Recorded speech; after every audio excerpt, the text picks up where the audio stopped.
In this lecture, we are going to learn Chapter 3, The Molecules of Life. We're going to use the example of lactose intolerance to understand how the molecules of life can affect our health. Lactose is the name of the main sugar found in milk.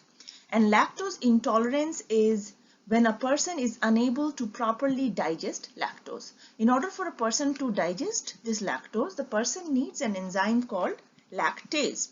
Now, most people begin to lose the ability to digest milk at around age 2. So what happens in the absence of sufficient lactase, the lactose does not get digested or broken down into small parts, and then that undigested lactose goes from the small intestine to the large intestine, where bacteria will feed on it and produce various gaseous byproducts that gives rise to discomfort, abdominal discomfort. So lactose intolerance can be addressed or treated by, first, you can either avoid eating lactose containing foods, or you have to take the lactase pills along with any food that contains lactose. The basic unit of life is cell, and cell can be broken down into the smallest level, which is atoms or elements. The four main elements that make up a cell are carbon, hydrogen, oxygen, and nitrogen. So if you could see inside a cell, you will see a lot of water and you will see a lot of carbon-based molecules. And these carbon-based molecules are known as organic compounds. Carbon atoms can form large, complex, diverse molecules by bonding to four potential partners, including four other carbon atoms. In addition to variations in the size and shape of carbon skeletons, organic compounds vary in the presence and location of different functional groups. The figure shows the variations in the length and other structure of carbon skeletons.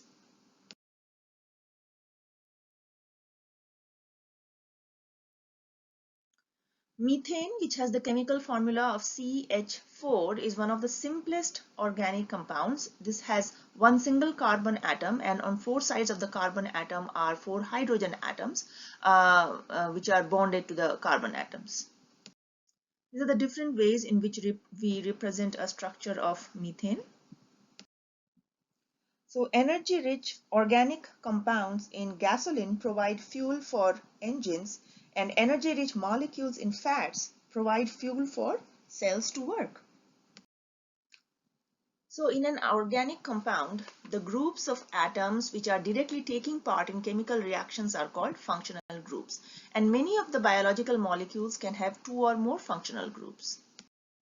Small molecules combine to form large molecules, and those large molecules are known as macromolecules. The three main categories of macromolecules that make up the human body are carbohydrates, proteins, and nucleic acids. So small molecules or small units are called monomers, and when they combine to form a large molecule or a large unit, it's called a polymer. One type of chemical reaction is dehydration reaction, and this is how a polymer would be formed from monomers. This links two monomers together by removing a molecule of water. A reverse reaction would be a hydrolysis reaction, where a breakdown of a big molecule or a polymer occurs, and by you add water to it, and then it releases two monomers. This figure illustrates dehydration and hydrolysis reactions.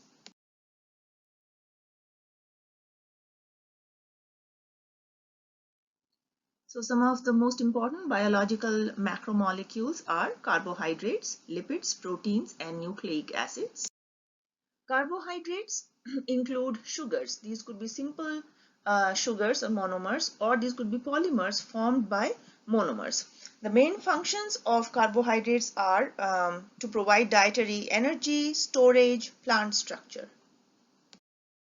Monosaccharides are the monomers of sugars. They're the simplest sugars that cannot be broken down further. Some examples of monomers include glucose, which you find in sports drinks, and fructose, which is the natural sugar found in fruit. Glucose and fructose are known as isomers. That means they are molecules that have the same molecular formula but different structure. The figure shows the structural difference between the isomers glucose and fructose.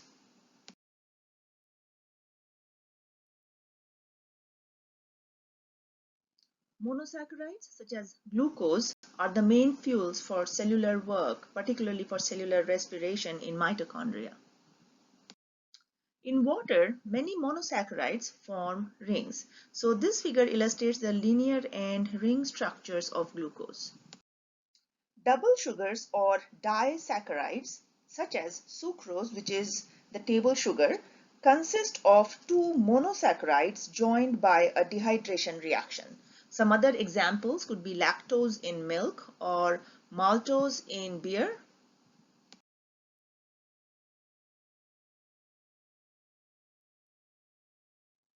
This is how a disaccharide is formed. Polysaccharides are long polymers of sugar monomers. Starch in plants and glycogen in animals are storage polysaccharides. The cellulose of plant cell walls, which is indigestible by animals, is an example of a structural polysaccharide.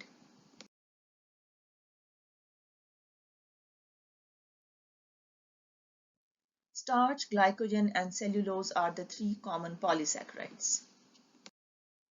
This slide gives you more information on glycogen and cellulose. So identify the major theme here, that is illustrated by this action. A hint would be pathways that transform energy and matter. Another identification of major theme question for you guys. A hint is the relationship of structure to function. While carbohydrates are water-loving or hydrophilic molecules that easily dissolve in water, lipids are hydrophobic. That means they hate water. They are unable to mix with water. Lipids are very different from carbohydrates and other molecules in their structure. They are a very diverse group of molecules. The figure shows the separation of hydrophobic oil and hydrophilic vinegar components in salad dressing. Fats, a type of lipid, are the major form of long-term energy storage in animals. A molecule of fat or triglyceride consists of three fatty acids joined by dehydration reactions to a molecule of glycerol. The figure shows the synthesis and structure of a triglyceride or fat molecule.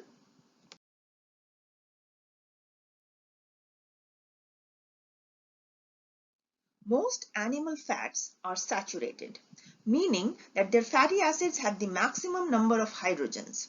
Plant oils contain mostly unsaturated fats, having fewer hydrogens in the fatty acids because of double bonding in the carbon skeletons. This figure here shows the relative amounts of different fats in corn oil, palm oil, and butter.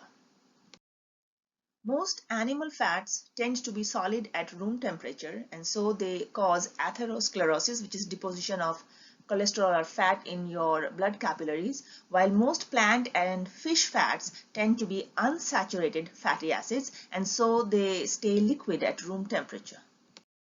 Hydrogenation is a reaction which converts unsaturated fats to saturated fats by adding hydrogen. So this makes liquid fats solidify at room temperature, and this creates a special category of fats called trans fats, which is particularly harmful for your health.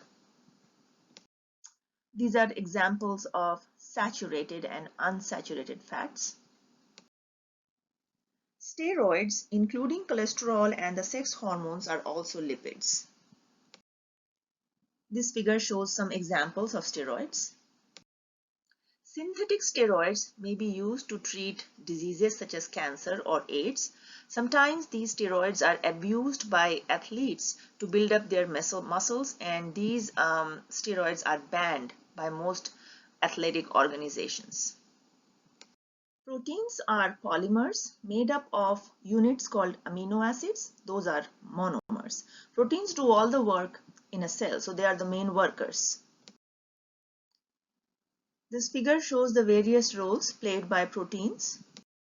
There are 20 types of amino acids, the monomers of proteins.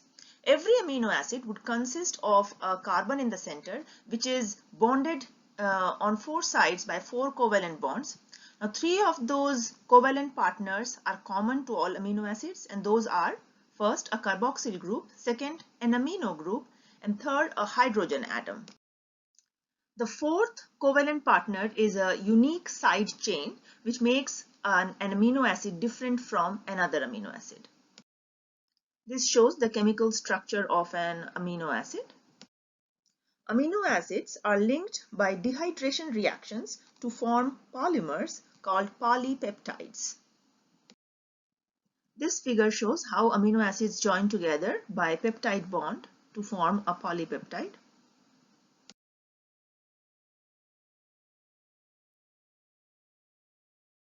Just like we have 26 alphabets or letters in English language, and those can be used in various combinations to create the entire language. Similarly, proteins are made up of only 20 amino acids, and the ways in which amino acids can be combined to create polypeptides, and these polypeptides may consist of hundreds or thousands of amino acids in length, and this is how proteins vary from each other. The shape of a protein determines its function. A protein consists of one or more polypeptides folded into specific three-dimensional shapes. Changing the sequence of amino acids in proteins can cause a change in the protein function, and this can lead to various diseases or disorders. For example, a single amino acid substitution in a protein causes the disease sickle cell anemia. Misfolded proteins also lead to various disorders, for example, prions. Prions, which are misfolded proteins, act as infectious agents and they can lead to fatal effects. The shape of a protein is sensitive to its environment.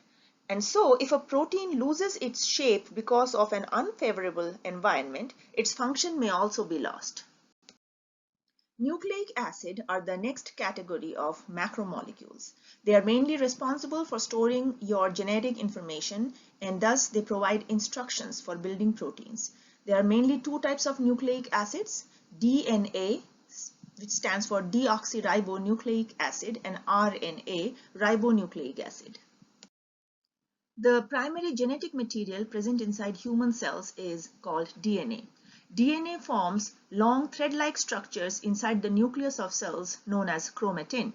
During cell division, the chromatin becomes shorter and thicker, and then they are known as chromosomes. You might have heard of this term gene. The gene is a unit of inheritance. This is a segment of the DNA which is coding for a protein. This figure shows how a protein is made. The information about the protein comes from the DNA, the genes in the DNA, and then that information is photocopied by another nucleic acid called the RNA. This RNA moves out from the nucleus into the cytoplasm and leads to the formation of protein. This flow of information through the cell is known as central dogma. Nucleic acids are also polymers, and they are made up of monomer units called nucleotides. A single nucleotide has three parts. First, a pentose sugar, that means a 5-carbon sugar. Second, a phosphate group, and third is a nitrogen containing base. The figure shows the structure of a DNA nucleotide. A DNA nucleotide is made up of these 4 nitrogenous bases: adenine, which is abbreviated as A, guanine, G, thymine, T, or cytosine, C. Look at the structures of the 4 nitrogenous bases of DNA. Nucleotide monomers are linked together by means of dehydration reaction to form polynucleotides. So, there are covalent bonds formed between the sugar of one nucleotide and the phosphate of the next, and this is known as the sugar-phosphate backbone. While the nitrogenous bases A, T, C, and G, they are hanging off the backbone like appendages. DNA takes the form of a double helix. Two DNA strands, which are polymers of nucleotides, held together by hydrogen bonds between the nucleotide components called bases. The base A always pairs with T, while G always pairs with C. Remember it as apples grow on trees and cars go into garages. These base pairing rules enable DNA to act as the molecule of inheritance. Look at the structure of DNA here. DNA and RNA have some similarities and differences. Both of these are polymers of nucleotides. Both of these have a sugar, a phosphate, and a nitrogenous base. But there are differences. DNA is a double helix. It's made up of two strands, while RNA is a single-stranded version of the nucleic acid. RNA has uracil instead of thymine as its nitrogenous base, and the sugar present in RNA is also different. DNA has deoxyribose while RNA has ribose sugar. This is an RNA nucleotide structure. So which major theme is illustrated by this action? A clue here is information flow. We're trying to understand if lactose intolerance has a genetic basis.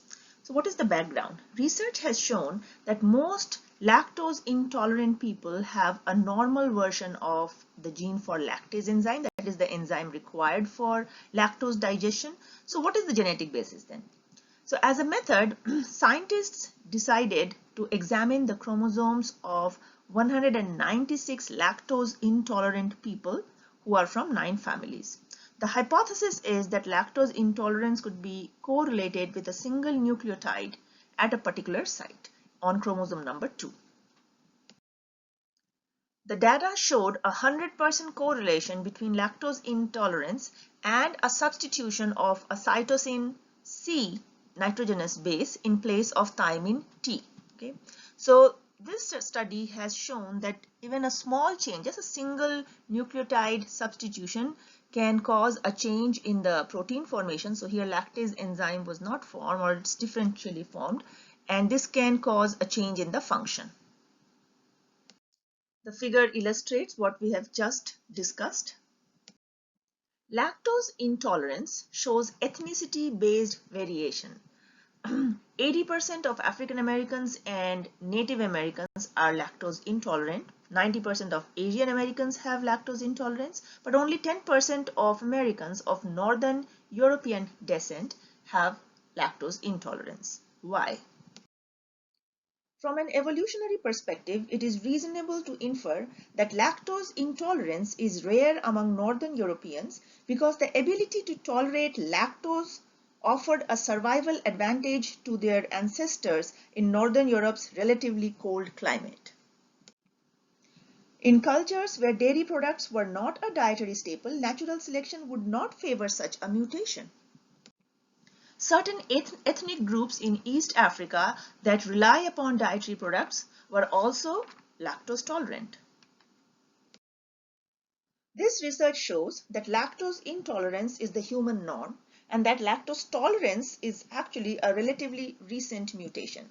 So genetic mutations that confer a selective advantage, such as surviving cold winters or drought by drinking milk, spread rapidly where the climate favored such changes. Whether you can digest milk is therefore an evolutionary record of the cultural history of your ancestors.